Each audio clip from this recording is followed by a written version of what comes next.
Good morning. TSAT ఛానల్లో గురుకుల ఉద్యోగ గైడులో భాగంగా ఈరోజు మనం ఒక ముఖ్యమైన అంశం గురించి తెలుసుకోబోతున్నాము. దానికి సంబంధించిన అంశాలు మీకు ఎటువంటి క్లారిఫికేషన్స్ కూడా అడగవచ్చు. దీనిలో భాగంగా ముఖ్యమైన అంశం ఏంటంటే economic and social development of India and Telangana. అంటే ఇక్కడ మనము రెండు అంశాల గురించి మాట్లాడుతున్నాము. రెండు దేశం గురించి మరి రాష్ట్రం గురించి కూడా మనము డిస్కస్ చేయబోతున్నాము.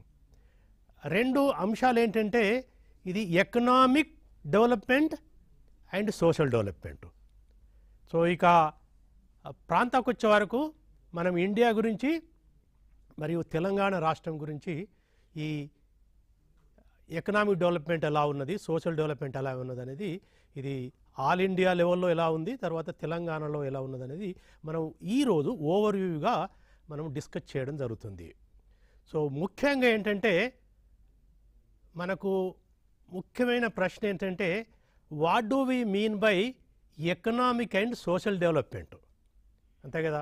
అంటే ఏంటి ఎకనామిక్ డెవలప్మెంట్ ఏంటి, సోషల్ డెవలప్మెంట్ ఏంటి, మరి ఎకనామిక్ డెవలప్మెంట్కు మరి సోషల్ డెవలప్మెంట్కు సంబంధమే ఉంది. ఈ ఎకనామిక్ డెవలప్మెంట్ సోషల్ డెవలప్మెంట్ ఏ విధంగా కొలుస్తారు, కొలిస్తే ఆ కొలతల ప్రకారము మన భారతదేశ ఆర్థిక వ్యవస్థ, భారతదేశంలో మరి తర్వాత తెలంగాణ రాష్ట్రంలో ఈ సూచికలు ఏమి చెప్తున్నాయనేది మనము క్లుప్తంగా మనము ఈరోజు చర్చించుకుందాము. ఇక నిర్వచనానికి వచ్చే వరకు what do we really mean by economic and social development అంటే economic and social development is a process by which economic well being and also overall quality of life how they should be improved actually. So it is essentially to show the process, అంటే ప్రక్రియ, ఈ ఆర్థికపరమైన ఈ సామాజికపరమైన ప్రక్రియలో భాగంగా మన ఆర్థికాభివృద్ధి మరియు ఆర్థిక అభివృద్ధితో సహా ఈ యొక్క సామాజిక అభివృద్ధి ఏ విధంగా పరిణతి చెందుతుందనేది ఈ యొక్క సోషో ఎకనామిక్ డెవలప్మెంట్ గురించి చర్చించుకున్నప్పుడు మనకు తెలుసుకుంటాము. ఓకే, ఇక ఎకనామిక్ అండ్ సోషల్ డెవలప్మెంట్ ఎందుకు పెట్టారంటే ఈ రెండింటికి అవినాభావ సంబంధం ఉంది. అంటే ఎకనామిక్ డెవలప్మెంట్ జరిగినంత మాత్రాన సోషల్ డెవలప్మెంట్ జరగకపోవచ్చు. సోషల్ డెవలప్మెంట్ రియల్లీ కావాలంటే ఎకనామిక్ డెవలప్మెంట్ కూడా అవసరము. సో మనము నార్మల్గా ఎప్పుడైనా మనం ఆర్థికాభివృద్ధి ఎకనామిక్ డెవలప్మెంట్ మాట్లాడిన సామాజిక అభివృద్ధి అంటే ఫస్ట్ ఏంటంటే ఎకనామిక్ డెవలప్మెంట్ అంటే అనేది నిర్వచించినట్టు. సో ఎకనామిక్ డెవలప్మెంట్ అంటే సాధారణంగా ఆర్థిక వృద్ధితో పాటు తదనుగుణంగా స్ట్రక్చరల్ ఆర్థిక వ్యవస్థలో కూడా ఆకృతిక పరిణామాలు, స్ట్రక్చరల్ చేంజెస్ జరిగితే దాన్ని మనము ఎకనామిక్ డెవలప్మెంట్ అని అంటాము. సో అంటే ఫస్ట్ ఇక్కడ ఏంటి ఎకనామిక్ డెవలప్మెంట్ అని అంటే ఎకనామిక్ గ్రోత్ జరగాలి, అంటే ఆర్థిక పరంగా అభివృద్ధి చెందాలి. ఆర్థిక పరంగా అంటే ఫర్ ఎగ్జాంపుల్ మన నార్మల్ ఏంటంటే ఆదాయము, ఎందుకంటే ఒక ఆర్థిక వ్యవస్థలో ఆదాయము పెరిగితే దాన్ని నార్మల్ ఏంటంటే మనము ఎకనామిక్ గ్రోత్, ఆర్థిక వృద్ధిగా పరిగణించడం జరుగుతున్నది. సో ఆర్థిక వృద్ధి ఎలా ఉన్నది, ఏది ఈ భారతదేశంలో కానీ తెలంగాణ రాష్ట్రంలో ఎలా ఉన్నది, సో ఈ వృద్ధి రేటు ఎలా ఉన్నది, వృద్ధి రేటుతో పాటు మిగతా ఏవైతే పరిణామాలు ఉన్నాయో, పరిణామాలు అంటే ఏది స్ట్రక్చరల్ చేంజెస్, తలసరి ఆదాయం, ముఖ్యంగా అంటే ప్రామాణిక, ఇది మన యొక్క జీవన ప్రమాణ స్థాయిని కొలిచే ముఖ్యమైన అంశాలలో తలసరి ఆదాయం కూడా మనకు ఉంటుంది. తలసరి ఆదాయంతో పాటు మరి ఇతర అంశాలు అంటే మనకు ఆర్థిక వృద్ధి జరగవచ్చు, తలసరి ఆదాయం ఎక్కువగా ఉండొచ్చు, బట్ అయినా మనకు ఎకనామిక్ వెల్ బీయింగ్ లేకపోవచ్చు. ఎందుకంటే మనకు బీదరికం ఉండొచ్చు, పేదరికము అంటే పావర్టీ ఉండొచ్చు, అంటే ఇవన్నీ కూడా ఉండడానికి అవకాశం ఉంటుంది. పేదరికం ఉండొచ్చు, పేదరికంతో పాటు ఆర్థిక అసమానతలు కూడా ఉండొచ్చు. అంటే ఆర్థిక అసమానతలు తర్వాత దాని రిలేటెడ్ అంశాలు, ఫర్ ఎగ్జాంపుల్ ఎంప్లాయ్మెంట్ ఆపర్చునిటీస్ సరిగా లేకపోవడము, అటు అన్ఎంప్లాయ్మెంట్ సమస్య ఉండొచ్చు. ఎంప్లాయ్మెంట్ ఉన్నా కానీ సరి అయిన ఆదాయం రాని మార్గాలలో రంగాలలో పని చేసి ఉండొచ్చు. సో ఇవన్నిటిని కూడా మనము ఎకనామిక్ డెవలప్మెంట్ ఆస్పెక్ట్లో మనము డిస్కస్ చేయడం జరుగుతుంది. ఎందుకంటే ఇవన్నీ కూడా ఒక జీవన ప్రమాణ స్థాయిని, క్వాలిటీ ఆఫ్ లైఫ్ను నిర్దేశించడం జరుగుతుంది. సో వీటితో పాటు అంటే ఇవన్నీ ఉన్నంత మాత్రాన మన ఓవరాల్ క్వాలిటీ ఆఫ్ లైఫ్ బాగుందని చెప్పడానికి ఆస్కారం లేదు. ఎందుకంటే కొన్ని రాష్ట్రాలలో, కొన్ని దేశాలలో ఇవన్నీ ఉన్నాయి. ఆర్థిక వృద్ధి ఉంది, తలసరి ఆదాయం ఎక్కువగా ఉన్నది, అసమానత కూడా తక్కువనే ఉండొచ్చు, పేదరికం కూడా తక్కువ ఉండొచ్చు. బట్ అయినా మనము ఆ ప్రాంతాన్ని, ఆ రాష్ట్రాన్ని కానీ ఆ దేశాన్ని కానీ మనము డెవలప్డ్ అయిందని చెప్పడానికి ఆస్కారం లేదు. ఎందుకంటే ఇతర అంశాలు ఏదైతే సామాజిక పరంగా ముఖ్యమైన అంశాలు ఉంటాయి, అంటే సామాజిక పరమైన అంశాలు కూడా ఆర్థిక పరంగా దోహదపడవచ్చు. బట్ ఈ యొక్క సామాజిక పరాలు, ఫర్ ఎగ్జాంపుల్ ఇది జీవన ప్రమాణ స్థాయిని మనం కొలిచే అంశాలు ఏంటంటే మన ఎడ్యుకేషన్, లిటరసీ రేట్ ఎలా ఉన్నది, తర్వాత ఉద్యోగ అవకాశాలు ఎలా ఉన్నాయి, జీవన ప్రమాణ స్థాయిని నిర్దేశించే ఈ యొక్క ఎడ్యుకేషన్ లెవెల్ ఎలా ఉన్నది, తర్వాత ఈ యొక్క సామాజిక సెక్యూరిటీ, సోషల్ సెక్యూరిటీ కూడా ఎలా ఉన్నది, ఈ యొక్క health point of view, health ఎలా ఉన్నది, హెల్త్లో భాగంగా ఎడ్యుకేషన్లో బాగా చాలా విషయాల గురించి పెట్టుకోవచ్చు. అలాగే హెల్త్లో కూడా హెల్త్ స్టేటస్ ఎలా ఉన్నది. ఎందుకంటే కొన్ని దేశాలు ఆర్థిక పరంగా అభివృద్ధి చెందినప్పుడు కూడా ఈ యొక్క సామాజిక పరంగా వెనుకబడడానికి అవకాశాలు ఉన్నాయి. సో ఎందుకంటే ఈ యొక్క సామాజిక అంశాలు ఏవైతే ముఖ్యమైనవి ఉన్నాయో, for example education, health, environment, social security, ఇవన్నింటి గురించి కూడా మనము ఈ యొక్క ఎకనామిక్ సోషల్ డెవలప్మెంట్లో భాగంగా మనము చర్చించుకోవడం జరుగుతుంది. అయితే ఇక్కడ ఏంటంటే మనం చెప్పుకున్నది ఏంటంటే ఎకనామిక్ డెవలప్మెంట్కు, సోషల్ డెవలప్మెంట్కు సంబంధం ఉన్నది. అంటే ఎకనామిక్ డెవలప్మెంట్ ఉన్నంత మాత్రాన సోషల్ డెవలప్మెంట్ ఉండాల్సిన అవసరం లేదు. బట్ ఎకనామిక్ డెవలప్మెంట్ లేకపోతే సోషల్ డెవలప్మెంట్ అనేది ఉండడానికి ఆస్కారం తక్కువగా ఉంటుంది. So therefore both are interrelated, both are necessary. అంటే overall quality of life well బీయింగ్ని నిర్దేశించే అంశాలు ఒకటి ఆర్థిక పరమైనవి ఉంటాయి, ప్యూర్ ఆర్థిక పరంగా, రెండవ సామాజిక పరంగా. కొన్ని అంశాలు ఎలా ఉంటాయంటే అవి ఆర్థిక పరంగా దోహదపడతాయి, యొక్క సామాజిక పరంగా కూడా దోహదపడతాయి. సో ఇవన్నిటిని మనము ఈ economic and social development of India and తెలంగాణలో మనము చెప్పుకోవడము జరుగుతుంది. సో ఇక ఎకనామిక్ డెవలప్మెంట్లో మనం ఏమనుకుంటున్నామంటే చాలా పారామీటర్స్ ఉన్నాయి. మనం ఎక్కడ చూసుకున్నా ఏంటంటే మనకు వీటికి సంబంధించిన ముఖ్యమైన ఇన్ఫర్మేషన్ ఎక్కడ దొరుకుతుందంటే ఈ నేషనల్ లెవెల్లో ఆల్ ఇండియాకి సంబంధించినప్పుడు ఎకనామిక్ సర్వేలో మీకు చాలా అంశాలు దొరుకుతాయి. ప్రతి సంవత్సరము మినిస్ట్రీ ఆఫ్ స్టాటిస్టిక్స్ వాళ్ళు ప్రతి సంవత్సరం పబ్లిష్ చేస్తారు. ఇతర గణాంకాల ద్వారా కూడా మనం కొంత తెలుసుకోవచ్చు. అలాగే రాష్ట్రానికి వచ్చేవారికి ఏంటంటే సోషియో ఎకనామిక్ అవుట్లుక్ అని ప్రతి సంవత్సరం కూడా పబ్లిష్ చేస్తుంది. This is available both in తెలంగాణకు వచ్చేంత వరకు ఏంటంటే this is available both in English and Telugu version. So కాబట్టి ఈ యొక్క economic and social development in Telangana గురించి నిజంగా దాని మీద పట్టు సాధించాలంటే ఈ యొక్క 2023 మొన్ననే ఈ మధ్యలోనే పబ్లిష్ అయింది సోషియో ఎకనామిక్ అవుట్లుక్ను కంపల్సరీ మీరు చదవాల్సిన అవసరం ఉంటుంది. అది ఈజీలీ అవైలబుల్, ఫ్రీ యాక్సెస్ ఉంది వెబ్సైట్లో, మీకు గవర్నమెంట్ వెబ్సైట్లో ఈజీగా దొరుకుతుంది. కాబట్టి దానిలో మీకు అన్ని అంశాలు చాలా వరకు మనకు చెప్పడం జరిగింది. సో కాబట్టి అది it is a must for all those who really want to excel in this component. ఈ కాంపోనెంట్కి సంబంధించిన అంశాలలో నిజంగా మీరు పట్టు సాధించాలంటే ఈ సోషియో ఎకనామిక్ అవుట్లుక్ అనేది లేటెస్ట్ వాల్యూమ్ ఏదైతే 2023కి పబ్లిష్ అయిందో అది మీరు తెలుగు మీడియంలో రాసే వాళ్ళు తెలుగు మీడియం, ఇంగ్లీష్ మీడియం అంటే ఇంగ్లీష్ మీడియంలో, both media it is available.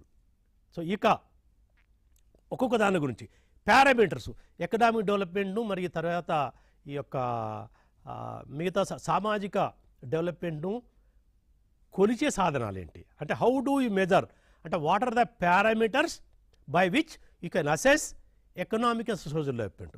ఈ రెండింటినీ మనం ఏ విధంగా కొలుస్తాము, కొలవడానికి ఎటువంటి పారామీటర్స్ మనకు ఉండడం జరిగిందనేది మనం ఇక్కడ క్లుప్తంగా తెలుసుకుందాము. ఒకటి ఏంటంటే ఎకనామిక్ డెవలప్మెంట్ గురించి వచ్చినప్పుడు first economic growth. Economic growth అంటే it is the increase in నేషనల్లో స్టేట్లో పడితే బ్రాడ్గా నేషనల్ ఇన్కమ్ అంటే ఇండియన్ నేషనల్ లెవెల్లో వచ్చేవరకు ఇది national income and by how much national income is growing అంటే మన జాతీయ ఆదాయము ఏ మేర పెరుగుతుందనేది ఈ యొక్క ఆర్థిక వృద్ధిలో మనం చెప్పుకోవడం జరుగుతుంది.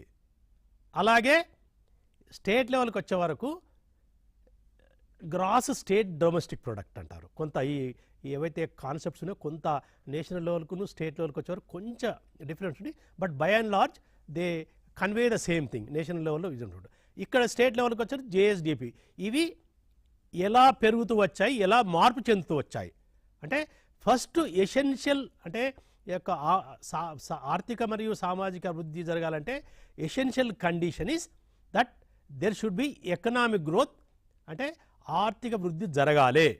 ఇట్ ఈస్ ఎసెన్షియల్ అంటే అంటే నెససరీ కండిషన్. అంటే ఆర్థిక వృద్ధి ఉన్నంత మాత్రాన ఆర్థికాభివృద్ధి మరియు సామాజిక వృద్ధి లేదు, ఉండాల్సిన అవసరం లేదు. బట్ ఇది లేకపోతే మాత్రం అది ఉండడానికి ఆస్కారం తక్కువ ఉన్నది. సో ఆ విధంగా చూసుకుంటే అంటే నేషనల్ ఇన్కమ్ ఏ విధంగా మారుతూ వచ్చింది అంటే ప్రతి సంవత్సరం నార్మల్ ఏంటంటే ప్రతి సంవత్సరం కూడా ఈ నేషనల్ లెవెల్లో ఎకనామిక్ సర్వేలు తర్వాత స్టేట్ లెవెల్కి వచ్చే వరకు సోషియో ఎకనామిక్ అవుట్లుక్ స్టాటిస్టికల్ ఆబ్స్ట్రాక్ట్లో ఈ దత్తాంశాలు అంటే ఇక్కడ ఏంటంటే మీరు దీనికి సంబంధించినంత వచ్చే వరకు ఏంటంటే మనకు దత్తాంశాలు కూడా కొంత గుర్తుపెట్టుకోవాల్సింది.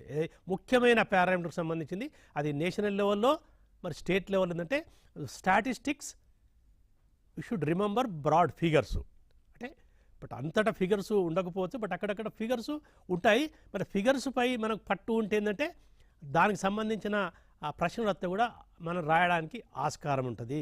There four you should have some idea about the scenario in statistical terms అంటే గణాంకాల దాని. ఇక్కడ ఆర్థిక వృద్ధి వచ్చిందంటే మన గత కొన్ని సంవత్సరాలలో సో ఆర్థిక వృద్ధి మన నేషనల్ లెవెల్లో పెరుగుతూ వచ్చింది. ఒక కోవిడ్ పీరియడ్లో మాత్రం కొంచెం నెగటివ్ రేట్ ఆఫ్ గ్రోత్ జరిగింది. అంటే ఆర్థిక వృద్ధిలో నెగటివ్ డెవలప్మెంట్ జరిగింది కోవిడ్ పీరియడ్లో మన అందరికీ తెలుసు కోవిడ్ పీరియడ్లో ఏం జరిగింది. ఓవరాల్గా అన్ని ఆర్థిక వ్యవస్థలు అతలాకుతలం కావడం జరిగింది. దాంట్లో ఆర్థికాభివృద్ధి మన భారతదేశ అభివృద్ధి కూడా కొంత కుంటుపడడం జరిగింది. There is a negative growth in national income of India during a particular period. But తర్వాత ఏంటంటే ఇది పికప్ జరిగింది. ఇప్పుడు ఈ మధ్యలో దాదాపు 2 గణాంకాలు అంటే డబుల్ డిజిట్ గ్రోత్ కూడా మన యొక్క భారతదేశము ఈ మధ్యలో వచ్చినట్టు మన దత్తాంశం చెప్పడం జరుగుతుంది. సో ఎకనామిక్ గ్రోత్ పరంగా ఇట్ ఆల్ ఇండియా లెవెల్లో కానీ తర్వాత తెలంగాణ లెవెల్లో కానీ బట్ ఈ మధ్యలో కొంత ఎకానమీ రికవరీ కావడం జరిగింది అంటే ఆర్థికాభివృద్ధి జరిగింది. సంఖ్యాపరంగా మనకు ఏది చూసుకున్నా డీటెయిల్గా చెప్తాను. ఇక్కడ సంఖ్యల గురించి ఎక్కువ నేను ఫోకస్ చేయడం లేదు. ఇక్కడ సంఖ్యల గురించి చెప్తే ఒక్కొక్క సంఖ్య గురించి చెప్తే మనకు ఇక్కడ ఉన్న లిమిటెడ్ సమయాన్ని మనము కొంత నిజంగా ఖచ్చితంగా మంచిగా ఉపయోగించుకోవాలంటే కొంచెం సంఖ్యల నంబర్స్పై కొంత తక్కువ వెచ్చించడం జరుగుతుంది.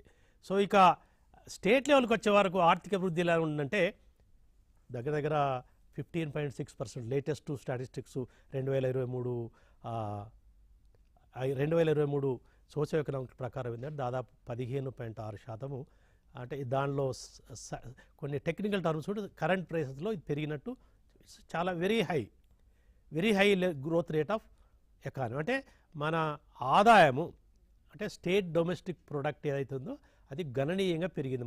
ఎందుకంటే ఆ భారతదేశం మనము తెలంగాణతో పోల్చుకుంటే భారతదేశంలో కోవిడ్ పీరియడ్లో కొంచెము నెగటివ్ గ్రోత్ వచ్చింది. బట్ తెలంగాణకు వచ్చే వరకు నెగటివ్ ఏం కాలేదు అంటే ఆల్మోస్ట్ 0 కొద్దిగా వచ్చింది. కాబట్టి కొంత ఆ విధంగా తెలంగాణ ఆర్థిక వ్యవస్థ కొంచెం భారతదేశ ఆర్థిక వ్యవస్థ పోల్చుకుంటే కొంచెం మెరుగు దశలో ఉన్నది. Okay, so this is related to economic growth of India. Now then next is మనం చెప్పుకున్నదంటే economic growth of India is necessary condition but not a sufficient condition for development. So దేందంటే తలసరి ఆదాయం. సో తలసరి ఆదాయం పర్ క్యాపిటల్ ఇన్కమ్ కూడా చాలా ముఖ్యమైన ఈ parameter. So per capital income ఎలా పెరిగింది అనేది చూసుకుంటే ఏంటంటే ఓకే, సో ఈ మధ్యలో ఇప్పుడు నేషనల్ లెవెల్లో కూడా దగ్గర 1.7 lakh per capital income national లెవెల్లో ఉంది. అది స్టేట్ లెవెల్లో కంపేర్ చేసుకుంటే తక్కువ ఉంది. అంటే స్టేట్ లెవెల్లో per capital income is much higher, almost double కాకుండా కొంత చాలా ఎక్కువగా ఉన్నది అనేది లేటెస్ట్ సోషియో ఎకనామిక్ అవుట్లుక్ చూసుకుంటే మనకు ఈ దత్తాంశం చెప్పుకోవడం జరుగుతుంది. సో ఇక్కడ మనము ఇండియా మరియు తెలంగాణను మనం పోల్చుకుంటే ఏంటంటే economic growth as well as per capital income at state level is better when compare to all India average. ఎందుకంటే ఆల్ ఇండియా యావరేజ్ అంటే చాలా స్టేట్స్ ఉంటాయి, చాలా స్టేట్స్లో వాళ్ళ యొక్క ఆర్థిక పరమైన అంశాలు రకరకాలుగా ఉన్నాయి కాబట్టి డెఫినెట్గా తెలంగాణ దీనికి వచ్చే వరకు మంచి పొజిషన్లో ఉన్నదని చెప్పుకోవచ్చు. ఓకే, సో బట్ ఒక్కటేంటంటే మనం per capital income almost double అయింది.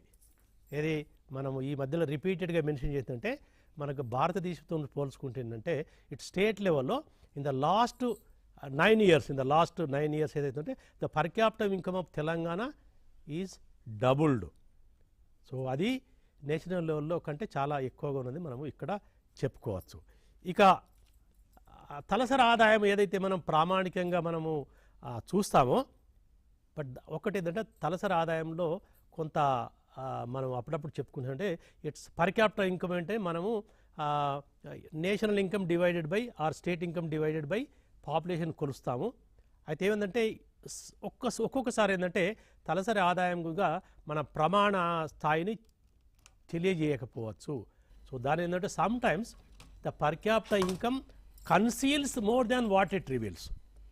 అంటే అది చెప్పడానికంటే ఎక్కువ దాచిపెట్టేది ఎక్కువ ఉందనేది మేము అప్పుడప్పుడు ఈ ఆర్థిక పరమైన అంశాలు చర్చించేటప్పుడు చెప్పుకోవడం జరుగుతుంది.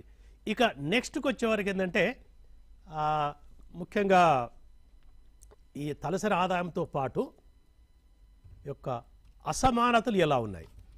అంటే అసమానతలు అంటే ఫర్ ఎగ్జాంపుల్ తలసరి ఆదాయము మనకు దగ్గర డబుల్ అయిందని చెప్పుకున్నాం కదా, బట్ దానిలో తలసరి ఆదాయం అంటే కొందరికి ఈ ఆర్థిక మన ఆదాయము కొందరు వ్యక్తుల చేతిలోనే కాన్సన్ట్రేట్ అయి ఉంటే అప్పుడు ఎక్కువ మంది బీదరికంగా ఉండి తక్కువ మంది రిచెస్ట్ ఉన్నప్పుడు తలసరి ఆదాయం ఎక్కువ ఉంటుంది, బట్ అది జీవన ప్రమాణ స్థాయిని మనము తెలియజెప్పడము ఉండదు. కాబట్టి ఏంటంటే so some times you have to look in to not only this increase in per capital income economic growth but also how the income is distributed. దీని కూడా కొన్ని కొలతలు, అది ఆర్థిక అసమానతలు ఏ విధంగా అసమానతలు ఉన్నాయని మనము చెప్పుకోవడం జరుగుతుంది. సో దీనిలో రకరకాల విధాలుగా ఈ అసమానతను కొనడం జరుగుతుంది. ఒకటి రిచెస్ట్ పర్సన్స్, పూరెస్ట్ పర్సన్స్. ఇక్కడ ఏంటంటే మనం అంత డీటెయిల్గా చెప్పుకోవడం లేదు, బట్ ఆర్థిక అసమానతలు అనేది ఉన్నాయని చెప్తున్నాము. ఈ మధ్యలో మనకు గణాంకాలు ఏం చెప్తాయంటే ఆర్థిక అసమానతలు అనేది కొంత మేర పెరిగినట్టే సూచిస్తుంది. అది ముఖ్యంగా అంతర్జాతీయంగా కానీ లేకపోతే స్టేట్ లెవెల్లో కానీ ఆర్థిక అసమానతలు అనేది పెరిగినట్టు ఈ మధ్యలో కొంత కొన్ని రిపోర్ట్స్ ఆధారంగా మనం చెప్పుకోవడం జరుగుతుంది. ఇంకా స్టేట్ లెవెల్కి వచ్చే వరకు ఆర్థిక అసమానతలు పెరిగినా తగ్గదంటే మనకు ఖచ్చితంగా చెప్పే దత్తాంశాలు లేవు, బట్ మనకు అసమానతలు తగ్గినట్టయితే మనకి ఎక్కడ సూచనలు లేవు. ఓకే, పెరిగినట్టు లేవు, తగ్గినట్టు లేవు. కాబట్టి కొన్ని సూచనలను బట్టి ఏంటంటే కొంత అసమానతలు ఉన్నట్టు మనము చెప్పుకోవడం జరుగుతుంది. ఇక ఇంకో ముఖ్యమైన విషయము ఆర్థిక పరంగా మనం చెప్పుకునేదంటే పేదరికము. అంటే ఎంతమంది పేదరికాన్ని అనుభవిస్తున్నారు, దట్ ఈజ్ దీన్ని మనం పావర్టీ లైన్లో మెజర్ చేస్తాము. What is the proportion of population below poverty line.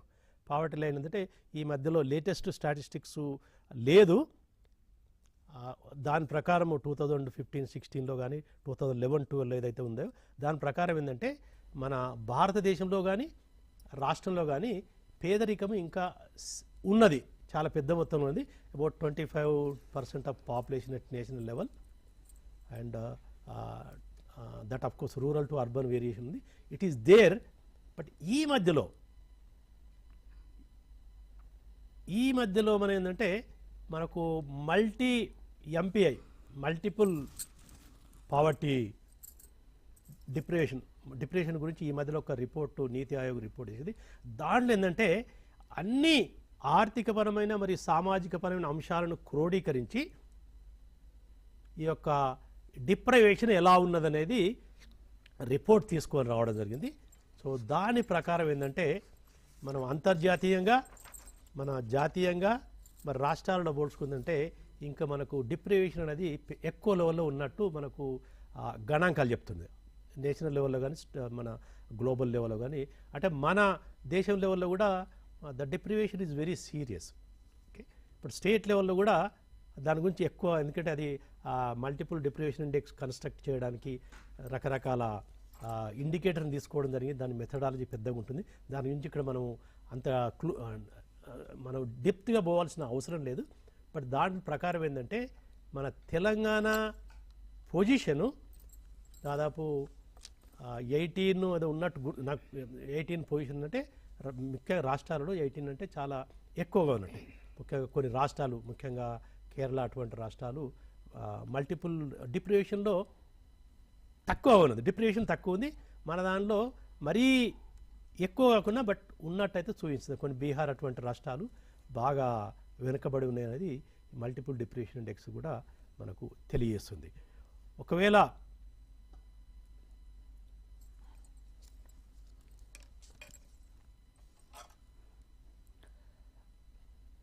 TSAT channel ద్వారా గురుకుల ఉద్యోగ గైడెన్స్ తీసుకునేటువంటి అభ్యర్థులందరికీ కూడా ఈరోజు జనరల్ స్టడీస్లో ఉండేటువంటి టాపిక్ ఆర్థిక అభివృద్ధి మరియు సామాజిక అభివృద్ధి ఇండియాలో మరియు తెలంగాణలో, రెండిటి మధ్యలో కంపారిజన్, రెండిట్లలో జరిగినటువంటి చేంజెస్ ఏంటి in the course of time.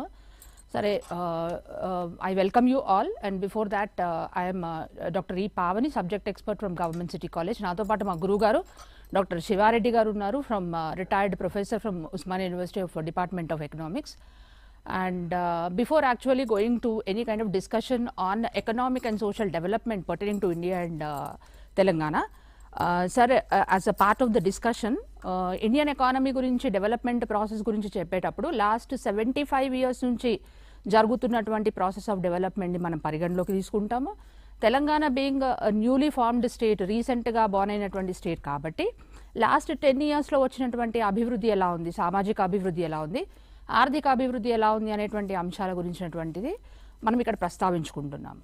So మొట్టమొదట ఆర్థిక అభివృద్ధి అండ్ సామాజిక అభివృద్ధి అనేటువంటిది ఒక దేశం అభివృద్ధి చెందుతున్నప్పుడు ఆ దేశాభివృద్ధిని కొలవడానికి కానీ మనం తీసుకునేటువంటి సూచికల్లో సామాజిక ఇండికేటర్స్, సోషల్ ఇండికేటర్స్ ఒకటి ఉంటుంది, ఎకనామిక్ ఇండికేటర్స్ ఒకటి ఉంటుంది. సో అభ్యర్థుల నుంచి గురుకుల గైడెన్స్, గురుకుల ఎగ్జామినేషన్ రాసేటువంటి అభ్యర్థుల నుంచి in-depth analysis pertaining to economic development and social development గురించినటువంటి in-depth analysis ఎక్స్పెక్ట్ చేయడం జరుగుతూ ఉంటుంది. So if you take the Indian economy as such, అంటే భారతదేశ ఆర్థిక వ్యవస్థ యొక్క అభివృద్ధి గురించి మాట్లాడేటప్పుడు మనము ఈ అభివృద్ధిని అర్లీ డేస్ ఆఫ్ ఇండిపెండెన్స్ నుంచి స్టార్ట్ చేస్తాము.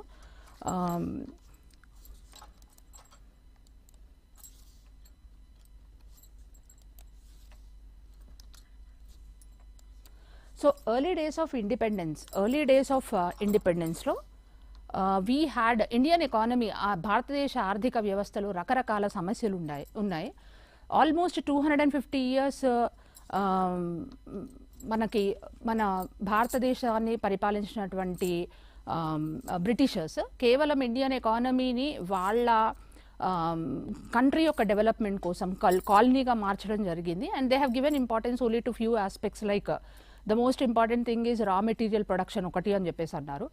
రెండవది అతి ముఖ్యమైనటువంటిది ఈ ట్రాన్స్పోర్టేషన్, ఇండియా నుంచి బ్రిటన్కి తీసుకెళ్లడానికి వాళ్ళకి కావాల్సినటువంటి ట్రాన్స్పోర్టేషన్ ఫెసిలిటీస్, ఏదైతే రవాణా సౌకర్యం ఉందో, రైల్వేస్ అట్లాంటి వాటిని డెవలప్ చేసుకున్నారు. అట్లాగే నామమాత్రంగా ఇంగ్లీష్లో వాళ్లకు క్లరికల్ వర్క్ కోసం హెల్ప్ చేస్తూ వాళ్ళ యొక్క బిజినెస్ పెంచడానికి కానీ వాళ్ళకి అనుగుణంగా ఉండేటువంటి కొంతమంది ఇండియన్స్ని సెలెక్ట్ చేసుకొని ఇంగ్లీష్ ఎడ్యుకేషన్ సిస్టమ్ని కూడా వాళ్ళు ఇంట్రడ్యూస్ చేయడం జరిగింది. సో ఈ కొన్ని ముఖ్యమైనటువంటి డెవలప్మెంట్స్ తప్పించి ఇండియన్ ఎకానమీలో జరిగినటువంటి అభివృద్ధి అండర్ బ్రిటిష్ రూల్ ఏమాత్రము కూడా సాటిస్ఫాక్టరీగా ఉండేది కాదు. సో ఈ పరిస్థితిలోంచి మనము ఆల్ ఆఫ్ ఎ సడన్ స్వాతంత్రాన్ని సముపార్జించిన తర్వాత after getting independence there were many issues before the economies. ఎట్లా డెవలప్మెంట్ చేసుకోవాలి అండ్ అగ్రికల్చర్ వ్యవసాయ రంగము ఇండియన్ ఎకానమీలో ప్రైమరీ రంగం అయినప్పటికీ ప్రాథమిక రంగం అయినప్పటికీ కూడా వ్యవసాయ రంగంలో తగినంత మన పాపులేషన్కి మన భారతదేశ జనాభాకి సరిపోయేంత ధాన్యాలు మనం పండించుకోలేకపోవడం వల్ల we were to depend upon the other countries. There was a very special agreement called as PL 480. Under this agreement we were importing wheat and other important food grains from the other countries, that is especially from Russia. So ఈ విధంగా మన జనాభాకి సరిపోను ఆహార ధాన్యాల లోటు ఒకటి ఉంటుంది. And రెండవది ఎక్కడ చూసినా illiteracy, apart from that unequal distribution of income, inequalities చాలా కనిపిస్తున్నాయి, అన్ఎంప్లాయ్మెంట్ ప్రాబ్లం, టోటల్గా వెనుకబడినటువంటి సిచ్యువేషన్లో మనం ఉన్నాం. అప్పుడు ఎలా మనం ముందరికెళ్ళాలి, what should be the economic policy అనేటువంటి దిశగా ఉన్నటువంటి ఎకానమీస్ అందరూ ఆలోచించడం జరిగింది. అలా ఆలోచిస్తున్నప్పుడు మన పైన ఎక్కువగా రష్యా యొక్క ప్రభావం బాగా ఉండింది. సోవియట్ రష్యాలో ఉండేటువంటి సోషలిజం పాలసీని మనం ఎక్కువగా పరిగణలోకి తీసుకొని తద్వారా భారతదేశ ఆర్థిక వ్యవస్థను అభివృద్ధి చెందేటట్లుగా చేద్దామని చెప్పేసి ఒక ప్రణాళికను రూపొందించుకున్నాము. So if you are going to see on this first slide, economic development of ఇండియాని మనము Indian economy at the time of independence, ఆ తర్వాత ఇండియన్ ఎకానమీ ఆఫ్టర్ ఇండిపెండెన్స్, అంటే సూన్ ఆఫ్టర్ మనకి స్వాతంత్రం వచ్చిన తర్వాత ఎకానమీస్ సోషలిస్టిక్ ప్యాటర్న్ ఆఫ్ సొసైటీని, ముఖ్యంగా మిక్స్డ్ ఎకానమీ అని చెప్పేసి అనుకున్నారు. కానీ మిక్స్డ్ ఎకనామిక్ సిస్టంలో పబ్లిక్ సెక్టార్ అంటే గవర్నమెంట్ సెక్టార్కి పెద్దపీట వేయడం అనేటువంటిది జరిగింది. ప్రైవేట్ సెక్టార్ నామమాత్రంగా ఉండేది. Everything was dependent upon expansion of the public sector. అంటే రాబోయే రోజులలో ఉత్పత్తి కానివ్వండి లేదా ఉద్యోగిత కానివ్వండి కేవలం ప్రభుత్వ రంగ సంస్థానంలోనే ఎక్కువగా ఏర్పాటు చేసే విధంగా ప్రైవేట్ సెక్టార్ని వెనక వేయడం అనేటువంటిది, అంటే జస్ట్ ఎంప్లాయ్మెంట్ ఆపర్చునిటీ అయినా or importance given to the private sector అయినా కూడా చాలా తక్కువగా ఉండేది. సో ఇది after independence we have adapted mixed economic policy and mixed ఎకానమీలో we were trying to follow socialistic pattern of society. Socialistic pattern of సొసైటీలో ఏంటంటే రాబోయేటువంటి కొన్ని డీకేడ్స్ వరకు, అంటే 1947 ఆన్వర్డ్స్ టిల్ నెక్స్ట్ 30 years వరకు కూడా మనము టోటల్గా ఎకానమీ డెవలప్మెంట్ని పబ్లిక్ సెక్టార్ అజమాయిషీలో ఎక్స్పాన్షన్లో మనం చేస్తూ ఉంటాం ఆర్ చేపట్టాం. సో ఈ విధంగా ఆ రోజులలో ఎంప్లాయ్మెంట్ ఆపర్చునిటీస్ కానివ్వండి, ఎడ్యుకేషన్ ఆపర్చునిటీస్ కానివ్వండి కేవలము పబ్లిక్ సెక్టార్ రంగంలోనే ఎక్కువగా జరిగేవి. సో ఆ రోజులలో విద్యను అభ్యసించినటువంటి ఈవెన్ 10th grade స్టాండర్డ్లో ఉత్తీర్ణత సాధించినటువంటి వాళ్ళైనా, 7th standard ఉత్తీర్ణత సాధించిన వాళ్ళైనా వెంటనే వాళ్ళ ఎడ్యుకేషన్ లెవెల్స్, అంటే అప్పట్లో భారతదేశంలో ఎక్కువగా చదువుకున్న వాళ్ళు లేకపోవడం వల్ల నామమాత్రపు డిగ్రీలతో ఆర్ నామమాత్రపు స్కూల్ ఎడ్యుకేషన్తో అందరికీ కూడా పబ్లిక్ సెక్టార్లో, because public sector was expanding at that time, అందరికీ ఉద్యోగ అవకాశాలు అందులో లభించడం జరిగింది. సో ఆల్మోస్ట్ మనము 1951 నుంచి 1991 వరకు ఈ దరిదాపుల్లో 40 సంవత్సరాల వరకు we were trying to develop India under the supremacy of the government sector. So mid 1980sకి వచ్చేసరికి గవర్నమెంట్ సెక్టార్ లోపభూయిష్టంగా మారిపోయింది. లైక్ పబ్లిక్ సెక్టార్లో ఉత్పత్తి ఏదైతే ఉంటుందో అది తగ్గిపోవడము, ఉత్పాదక తగ్గిపోవడము, ఉన్నటువంటి ఉద్యోగస్తులు నిరాశాపూర్వకంగా ప్రవర్తించి ఉత్పత్తిని పెంపొందించలేకపోవడం అధికంగా. సో ఇట్లాంటి కారణాల వల్ల ప్రాఫిట్ ఏదైతే ఉంటుందో గవర్నమెంట్ సెక్టార్లో or all the public sector industrial యూనిట్స్లో సడన్గా మనకి ప్రాఫిట్ అనేటువంటిది తగ్గిపోవడము. దీంతో ఉండేటువంటి ప్రణాళికావేత్తలు economist they have started thinking, మనము మిక్స్డ్ ఎకానమీలో పబ్లిక్ సెక్టార్కి పెద్ద పీట వేసి ఏమైనా తప్పు చేశామా, దీని నుంచి మనము ముందరికి ఎలా వెళ్ళాలి అనేటువంటి ఆలోచన వాళ్ళకు వచ్చిన వెంటనే we were trying to shift our policy from socialistic pattern. Now we are trying to open our borders. From 1951 నుంచి 1991 వరకు కూడా మనము we were trying out closed economy, that is we were not participating in international trade, అంతర్జాతీయ వ్యాపారంలో పాల్గొనలేదు. రెండవది we were trying to follow the import policy substitution, import policy instead of depending upon the other countries, we were trying to produce those commodities which we were importing from the other countries. So import substitution policy, ఇతర దేశాలతో అంతర్జాతీయ వ్యాపారంలో అంతగా ఎక్కువగా పాల్గొనకపోవడం లాంటి closed economic పాలసీస్ని మనము follow అయ్యి, తద్వారా భారతదేశ ఆర్థిక వ్యవస్థ యొక్క డెవలప్మెంట్ ఏదైతే ఉంటుందో అది సక్రమంగా లేకపోవడంతో, ఆశాజనకంగా మనకు ఆశించిన మోతాదులో మనకి జీడిపి గ్రోత్ లెవెల్స్ని పెంచలేకపోవడంతో, we have tried to shift from capitalistic pattern to from socialistic pattern of society to capitalistic pattern of society. Closed economy నుంచి we have started moving towards capitalism, where under this capitalism we have introduced economic reforms. Under this Indian economy under planning era, the next topic is going to be your 5-year plans, that is objectives and achievements. ఈ 30 years from 1951 onwards till 1991, whatever economic development has taken place in the Indian economy, మనము planning commission establish చేసుకోవడం జరిగింది. ఈ planning commission మరియు planning కమిషన్కి సంబంధించినటువంటి సభ్యులందరూ with the help of national development council, national development కౌన్సిల్లో the chief ministers and the finance ministers of all the states will be the members. So అటు planning commission ఇటు నేషనల్ డెవలప్మెంటల్ కౌన్సిల్ రెండు కలిసి పంచవర్ష ప్రణాళికలను రూపొందించి through the implementation of the 5-year plans we have started developing Indian economy. This was economic development of India from 1951 onwards till 1991 through the implementation of the 5-year plans under the guidance of a planning commission with the consultation of the National Development Council. And apart from that, we were trying to follow strictly mixed economic pattern, that too socialistic pattern of society, where we have given more importance to the public sector, that is the government sector.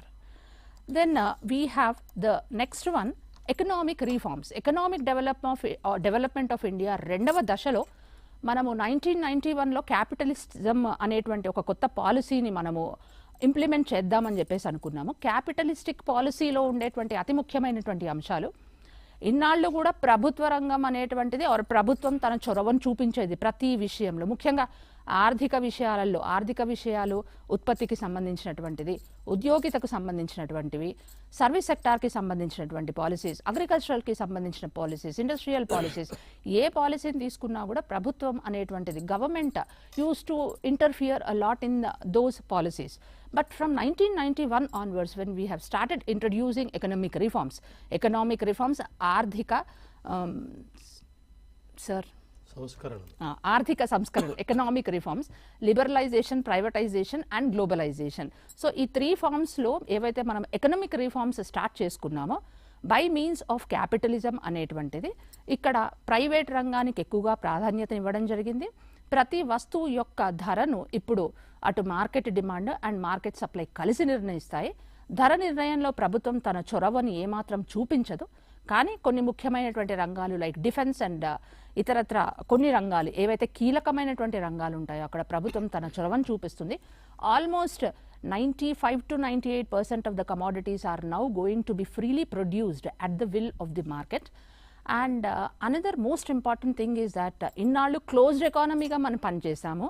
But from 1991 onwards ఎప్పుడైతే మనం economic reforms అనేటువంటిది introduce చేసుకున్నామో, ఆ introduce చేసుకున్న తరుణంలో we have opened our economy. Closed economy రూపంలోంచి మనం ఇప్పుడు ఫ్రీ ఎకానమీ రూపంలోకి వచ్చేసాము.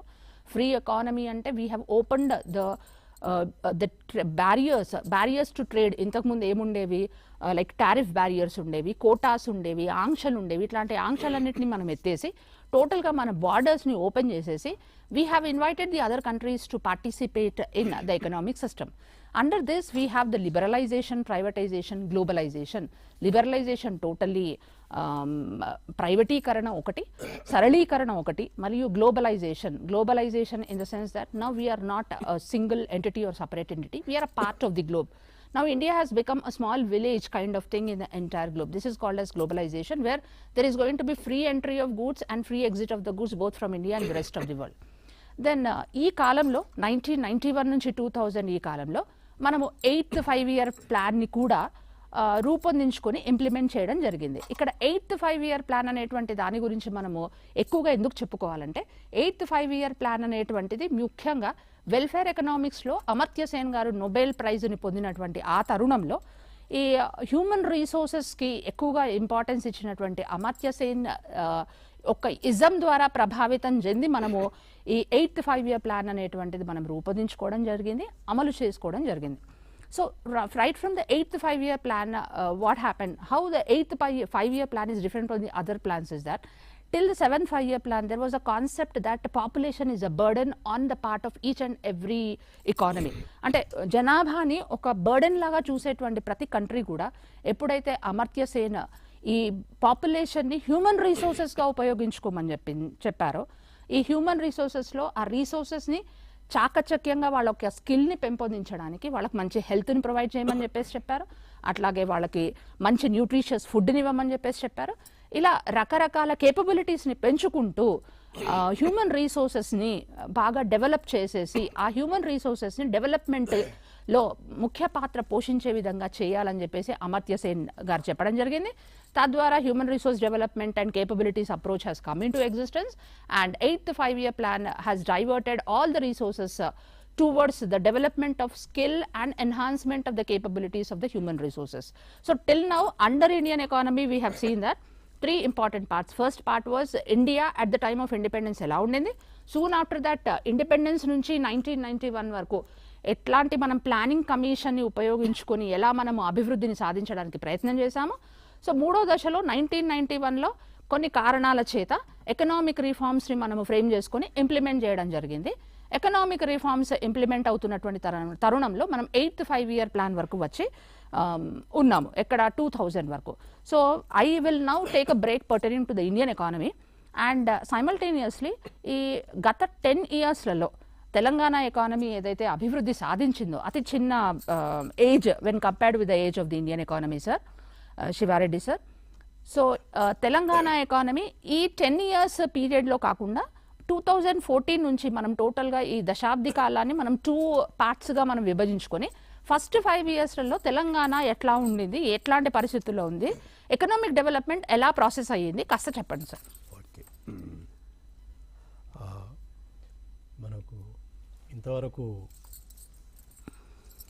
ఈ economic social development of India and తెలంగాణకు సంబంధించిన వరకు సో ముఖ్యంగా డీటెయిల్స్ పోయే ముందు ముఖ్యంగా ఎటువంటి ప్రశ్నలు వచ్చే, ఎందుకంటే ఇట్ ఇస్ ఎగ్జామినేషన్ సంబంధించింది కాబట్టి ఎటువంటి ప్రశ్నలు వచ్చే అవకాశం ఉందనేది చాలా ఇంపార్టెంట్ కాబట్టి దాని గురించి కొంత చేస్తాం. ఒకటి ఏంటంటే కొంత బోత్ ఇండియాకు తెలంగాణకు వచ్చే వరకు కొంత బ్యాక్గ్రౌండ్ ఇన్ఫర్మేషను అవసరమే. బట్ ఎక్కువ మొత్తం ఏంటంటే ఈ మధ్య కాలంలో జరిగిన చేంజెస్ గురించి ఎక్కువ అడిగే అవకాశాలు ఉంటాయి. ఎందుకంటే జనరల్ స్టడీస్లో భాగంగా దీనికి ఇచ్చే ప్రాధాన్యత మరీ ఎక్కువే ఉండదు, అంటే అట్లానే ఉండదు. సో కాబట్టి అంత డీటెయిల్డ్గా చదవాలంటే వాళ్ళకి ఎందుకంటే సమయాభావం కూడా ఇంపార్టెంట్ కాబట్టి వాళ్ళకు ఎంతవరకు అవసరం ఉంటే ఎక్కువ మొత్తంలో ఈ మధ్యలో ముఖ్యంగా 1991 తర్వాత కానీ ముఖ్యంగా లాస్ట్ 10 yearsలో ఆ దేశంలో కానీ రాష్ట్రంలో జరిగిన మార్పుల గురించి అడిగే అవకాశాలు ఎక్కువ ఉంటాయి. ఓకే, ఇక ఎందుకంటే ఈ దశాబ్ద కాలంలో అఫ్కోర్స్ ఏది నేషనల్ లెవెల్లో కానీ రాష్ట్రంలో కానీ రాజకీయ మార్పులకు అనుగుణంగానే కొన్ని జరుగుతున్నాయి, ఆర్థికపరమైన సామాజికపరమైన మార్పులు జరుగుతున్నాయి కాబట్టి వాటిని కూడా కొంత దృష్టిలో పెట్టుకోవాల్సిన అవసరం ఉంది. ఇక ఏంటంటే మనము ఆర్థికపరంగా చెప్పుకున్నప్పుడు మనకు ఈ చాలా మార్పులు కావడం జరిగింది. ఇదివరకు ఏంటంటే ఒకప్పుడు వ్యవసాయం అంటే చాలా ముఖ్యమైన ఆధారంగా ఉండేది, తర్వాత పారిశ్రామిక రంగం, తర్వాత సేవల రంగం. అటు దేశంలో కానీ ఇప్పుడు రాష్ట్రంలో చూసుకుందంటే ఈ యొక్క ఏవైతే ట్రెడిషనల్గా మనం అన్న రంగం ఏదైతే ఉందో ఆ వ్యవసాయ రంగం యొక్క ప్రాముఖ్యత ఏది ఆదాయం పరంగా కొంచెం తగ్గుతూ వచ్చింది. తర్వాత పారిశ్రామిక రంగానికి వచ్చే వరకు పెద్ద మొత్తంలో కొన్ని విత్ ఇన్ ఇండస్ట్రీలో కొన్ని మార్పులు జరిగినాయి కానీ బట్ బై అండ్ లార్జ్ వాళ్ళ కాంట్రిబ్యూషన్లో పెద్ద మొత్తంలో మార్పు జరగలేదు. అది దేశంలో కానీ రాష్ట్రంలో కానీ జరిగింది. అయితే ముఖ్యమైన మార్పు ఏంటంటే ఈ యొక్క సేవల రంగం ఏదైతే ఉందో దానిలో గణనీయమైన మార్పు జరిగింది కాబట్టి సో దానికి ఈ మధ్యలో ఏవైతే మన అమర్త్య సేను ప్రతిపాదించిన కేపబిలిటీ ఆస్పెక్ట్స్ కూడా ముఖ్యమైన పాత్ర వహిస్తుంది. అంటే ఏంటంటే ఇక్కడ హ్యూమన్ రిసోర్సెస్ గురించి, ఎందుకంటే బేసికల్గా ఏంటంటే మనం రాను మనం ఆదాయం సమకూర్చే వనరుల గురించి పెడితే ఒకప్పుడు భూమి గురించి తర్వాత పరిశ్రమ గురించి ఎక్కువ మాట్లాడుకునే వాళ్ళము. ఇప్పుడు ఏంటంటే హ్యూమన్ రిసోర్స్ యొక్క పాత్ర గురించి ఎక్కువగా మాట్లాడుతున్నాం. ముఖ్యంగా ఈ యొక్క సేవల రంగము పెరుగుతుందంటే సేవల రంగంలో ఈ యొక్క మానవ వనరుల యొక్క పాత్ర పెరుగుతున్నది. సో కాబట్టి మానవ వనరుల యొక్క పాత్ర ఏ విధంగా పెరుగుతుంది, మానవ వనరుల యొక్క పాత్ర పెంచాలంటే ప్రాముఖ్యమైన అంశాలు ఏంటనేది మనకి ఇక్కడ సామాజిక అభివృద్ధితో పాటు ఆర్థిక అభివృద్ధికి దోహదపడే 2-3 అంశాలు ఉన్నాయి. వాటి గురించి మనం చెప్పుకోవడం జరుగుతుంది. ఇక ముఖ్యంగా ఏంటంటే మనం ఈ మధ్యలో కొన్ని ఆ డెవలప్మెంట్ గురించి సోషల్ డెవలప్మెంట్, ఎకనామిక్ డెవలప్మెంట్ వచ్చేటికి 2-3 అంశాలు సోషల్ డెవలప్మెంట్కి ఎకనామిక్ డెవలప్మెంట్కు సంబంధించినవి ఉంటాయి. ఒకటి ఏంటంటే ఈ మధ్యలో ఇంక్లూజివ్ డెవలప్మెంట్ అంటున్నాం, రెండవది సస్టైనబుల్ డెవలప్మెంట్ అంటున్నాం. అంటే ఇవన్నీ కూడా ఏంటంటే ఈ యొక్క యునెస్కో వాళ్ళ ఏదైతే గోల్స్ ఉన్నాయో సస్టైనబుల్ డెవలప్మెంట్ గోల్స్ ఉన్నాయో వాటిలో భాగంగా ఇవన్నీ ఇంకోటి దీనికి సంబంధించి అంటే మనం దృష్టిలో పెట్టుకోవాల్సిన అవసరం ఉంది. ఒకటి ముఖ్యమైన అంశం ఏంటంటే ఈ యొక్క పాత్ర, ఈ మానవ వనరుల యొక్క పాత్ర ఏంటంటే నిర్దేశించే అంశం ఏంటంటే ఫస్ట్ ఒకటి ఎడ్యుకేషన్, లిటరసీ ఎసెట్రా. మన దాని గురించి మన అమర్త్య సేన్ గారు తర్వాత ఇతర ఆర్థికవేత్తలు, సామాజికవేత్తలు చెప్పిందంటే మన ప్రగతికి, ఆర్థిక మరియు సామాజిక ప్రగతికి బేస్ ఏంటంటే మనము లిటరసీ రేట్ను పెంచుకోవాలనేది. లిటరసీ బేసిక్ ఆఫ్ ఎడ్యుకేషన్ సిస్టంలో ముఖ్యమైనది. సో ఆ విధంగా చూసుకుంది ఏంటంటే లిటరసీ లెవెల్లో అటు దేశము కానీ రాష్ట్రము కానీ ఇంకా వెనుకంజన ఉన్నది. నిజంగా ఆ లిటరసీ రేటు కావాలంటే 100కు 100% లిటరసీ సాధించాల్సిన అవసరం ఉంది.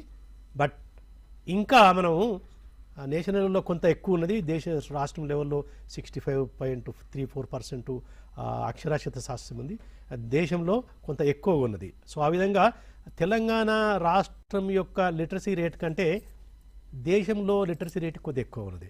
అది కొంతవరకు మనము తెలంగాణ ఎందుకు వెనుకబడి ఉన్నది అనేది కొంత పెరిగినప్పటికీ కూడా ఇంకా వెనుకబడి ఉన్నదని మనకు గణనీయంగా ఈ మధ్యలో లేటెస్ట్ స్టాటిస్టిక్స్ చెప్తుంది.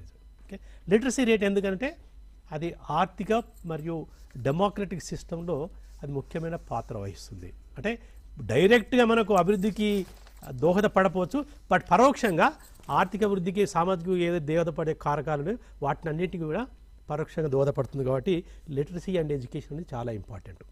ఇప్పుడు ఆ లిటరసీ రేటు మనం ఆల్రెడీ చెప్పుకున్నాము, అది కొంత దేశంలో కానీ రాష్ట్రంలో కానీ ఇంకా కొంత పెంపొందించినప్పుడు కూడా ఇంకా దాదాపు 30% మంది నేషనల్ లెవెల్లో, తర్వాత దాదాపు 35% రాష్ట్రంలో ఇంకా లిటరేట్గా ఉంది.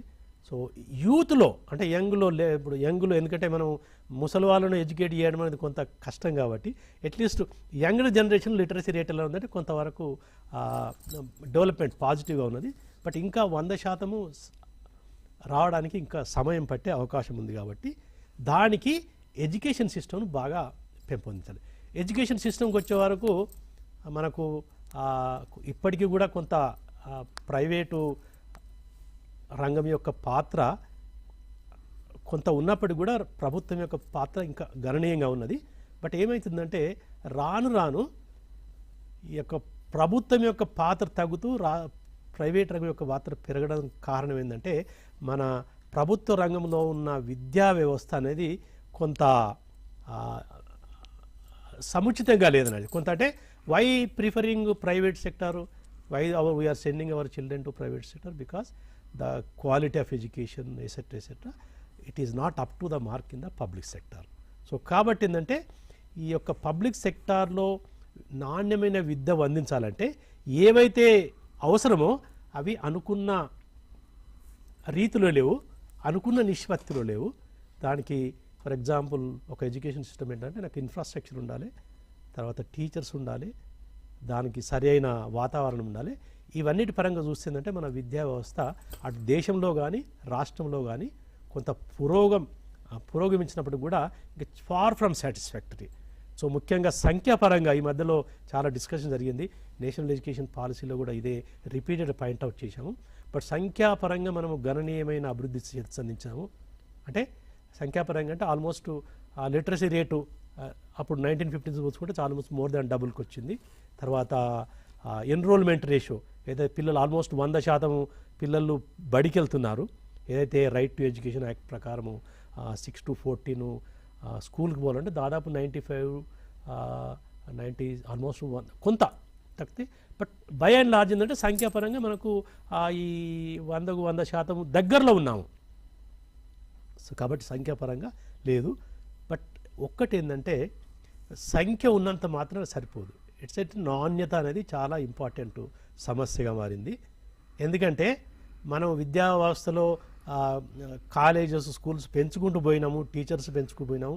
బట్ ఏంటంటే పెంచిన దాన్ని ఏంటంటే నిధులన్నీ ఈ ఎక్స్పాండ్ చేయడానికి కేటాయించి నాణ్యతాపరమైన అంశాలపై మనము దృష్టి అంతా పెట్టలేదు. సో కాబట్టి అంటే నా quality of education is now the victim. అది దేశంలో కానీ రాష్ట్రంలో కానీ ఇది సీరియస్ ఉంది. అది నేషనల్ ఎడ్యుకేషన్ పాలసీ కూడా గుర్తించింది. దీన్ని మనం ఏంటంటే లెర్నింగ్ క్రైసిస్ అంటే మన దేశము ఆర్థిక మన భారతదేశం కానీ మన తెలంగాణ రాష్ట్రం కూడా ముఖ్యమైన సమస్య ఏంటంటే there is the learning crisis in India and also in Telangana. So learning క్రైసిస్ని మనం ఓవర్కమ్ చేయకపోతే మనకు హ్యూమన్ రిసోర్స్ డెవలప్మెంట్ కాదు. హ్యూమన్ రిసోర్స్ డెవలప్మెంట్ కాకపోతే ఏదైతే మనం డెమోగ్రఫిక్ డివిడెండ్ అని మనం భావిస్తున్నామో, అంటే వేరే దేశాలతో పోల్చుకుంటే మన దగ్గర యూత్ పాపులేషన్ యొక్క శాతం ఎక్కువగా ఉన్నది.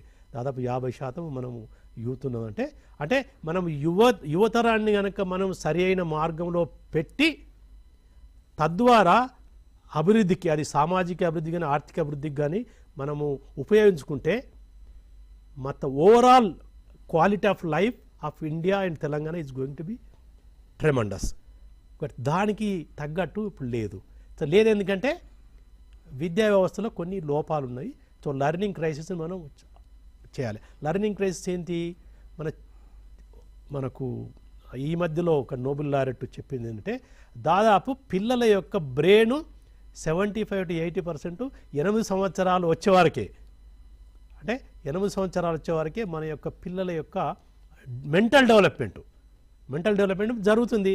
అంటే మనం మెంటల్ డెవలప్మెంట్ పర్ఫెక్ట్ జరగాలంటే 8 సంవత్సరాలు పిల్లలు 8 సంవత్సరాలు వచ్చేవరకే వాళ్ళకు అనుకూలమైన వాతావరణాన్ని కలిగించాలి. సో దీన్ని దృష్టిలో పెట్టుకుంటే ఏంటంటే మన పిల్లలు 8 సంవత్సరాలకు వచ్చేవరకే కొన్ని లోపాలతో రావడం జరుగుతుంది.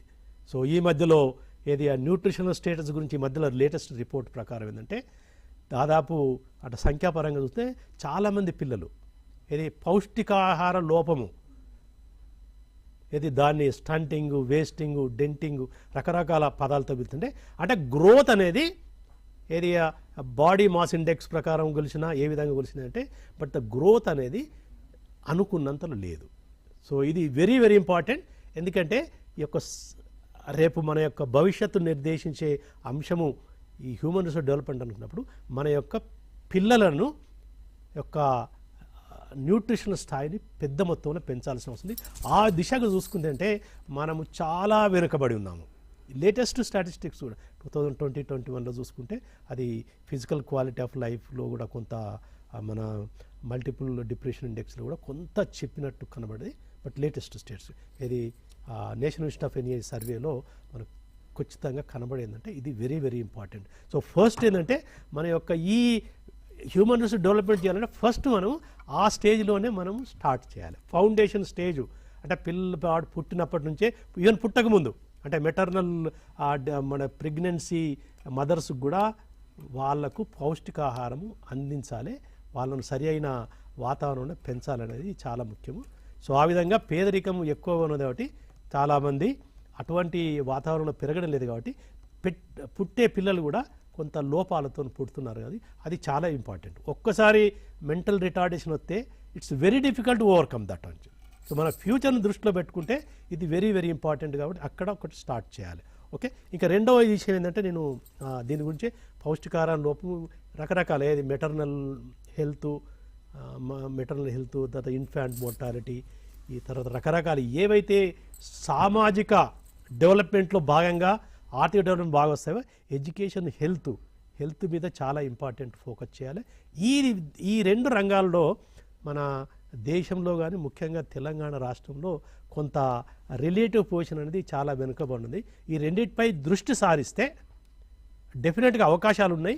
సో దానివల్ల ఏంటంటే కొంత అభివృద్ధి చెందడానికి అవకాశం ఉంది. So therefore economic and social development of India particularly Telangana there is a scope కావాలంటే ఎడ్యుకేషన్కు మరియు తర్వాత హెల్త్, ఈ ఎంప్లాయ్మెంటు, ఎన్వైరన్మెంటల్ డిగ్రీ ఇవన్నిటి కూడా ప్రాముఖ్యత ఇస్తే డెఫినెట్గా మనము డెవలప్ కావడానికి ఆస్కారం ఉంటుంది.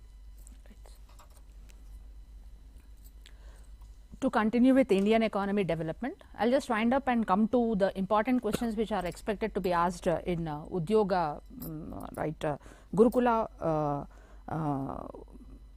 employment examination. So to continue with from 1951 to 1991 we had tried our socialistic pattern, and then from 1991 onwards we are trying with economic reforms.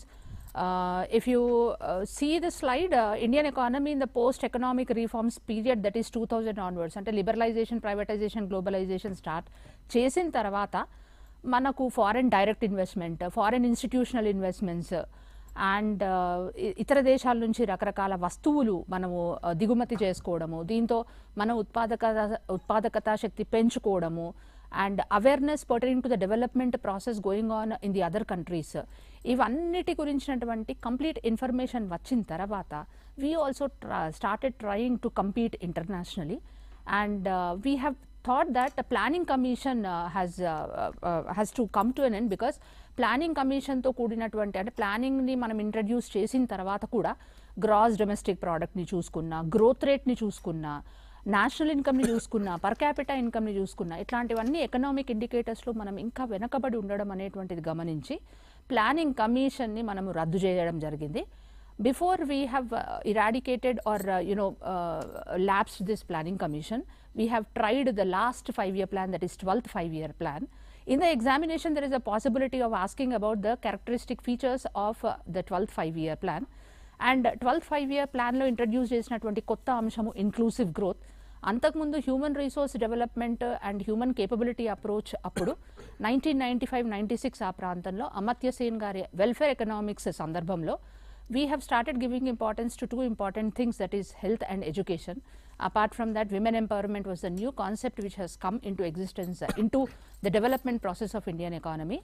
ఈ విమెన్ ఎంపవర్మెంట్ కి సంబంధించినటువంటి వాటిలలో పొలిటికల్ ఎంపవర్మెంట్ అని, సోషల్ ఎంపవర్మెంట్ అని, economic empowerment అని వాళ్ళకి reservations కల్పించడము, and రెండవది మంచి న్యూట్రిషియస్ ఫుడ్ అని ఏర్పాటు చేయడము, free education, free health and ఇట్లాంటివన్నీ కల్పించడము లాంటి పద్ధతుల ద్వారా విమెన్ ఎంపవర్మెంట్ని మనం వేగవంతం చేసుకున్నాం. ఇంక్లూజివ్ గ్రోత్ విషయానికి వచ్చేసరికి ఇంతకుముందు ఎవరైతే ఇంక్లూడ్ అయి ఉండరో డెవలప్మెంట్ ప్రాసెస్లో, గ్రోత్ ప్రాసెస్లో, లేదా neglected sections of the society, whether it could be women or it could be minority sections of the society, వీళ్ళందరినీ కూడా ఇంక్లూడ్ చేసుకొని తర్వాత డెవలప్మెంట్ ప్రాసెస్ని మొదలు పెట్టాలనేటువంటి ఉద్దేశంతో ఇంక్లూసివ్ గ్రోత్ అనేటువంటి న్యూ కాన్సెప్ట్ని 12th 5-year ప్లాన్లో ఇంట్రడ్యూస్ చేశాము.